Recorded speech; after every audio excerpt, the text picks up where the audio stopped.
আমলকির পাতা আপনি যদি একটি দোয়া পড়ে খেতে পারেন, ইনশাআল্লাহ তাআলা আপনাকে ডাক্তারের কাছে যেতে হবে না। এই যে আমলকির পাতা, আল্লাহ তাআলা এটাকে এমন চমৎকার নিয়ামত হিসাবে আমাদেরকে দিয়েছেন, অনেকেই কিন্তু আমরা বিষয়টা জানি না।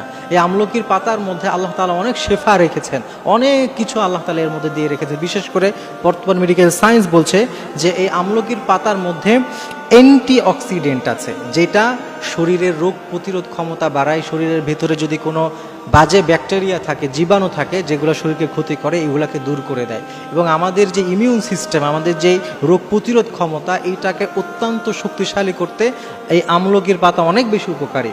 এজন্য এই আমলকির পাতাটা এমনিতেই এটার সেবা গ্রহণ করা, খাওয়া, এটা অত্যন্ত ভালো জিনিস। কিন্তু এটার সাথে যদি আপনার একটা দোয়া যুক্ত করে দেন, তাহলে সেটা আরও বড় উপকারে হবে। সেই দোয়াটি হচ্ছে, আপনি আমলকির পাতা যখন এটা ব্যবহার করবেন, আপনি দোয়া পড়বেন যে আসআলুল্লাহুল আযীম রব্বাল আরশিল আযীম ইয়াশফিক। এই দোয়াটা অত্যন্ত চমৎকার দোয়া। আল্লাহর কাছে এই দোয়ার মাধ্যমে শেফা কামনা করা, এটাও একটা মৌলিক একটা দোয়ার মধ্যে, একটা ইবাদতের মধ্যে পড়ে যায়। তো এই দোয়াটা আপনি আমলকির পাতার সাথে পড়ে আপনি যদি খান, ইনশাআল্লাহ তাআলা আপনি অনেক রকমের রোগ থেকে আল্লাহ তাআলা আপনাকে হেফাজত করবে। বিশেষ করে ঠান্ডা, কাশি সহ কিছু স্বাভাবিক যেই রোগগুলো আছে, এইগুলোর জন্য আশা করি ডাক্তারের কাছে যেতে হবে না, ওষুধ খেতে হবে না। এইটার নিয়মিত আপনি আমল করলে দেখবেন আল্লাহ তাআলা অনেকভাবে আপনাকে হেফাজত করবেন।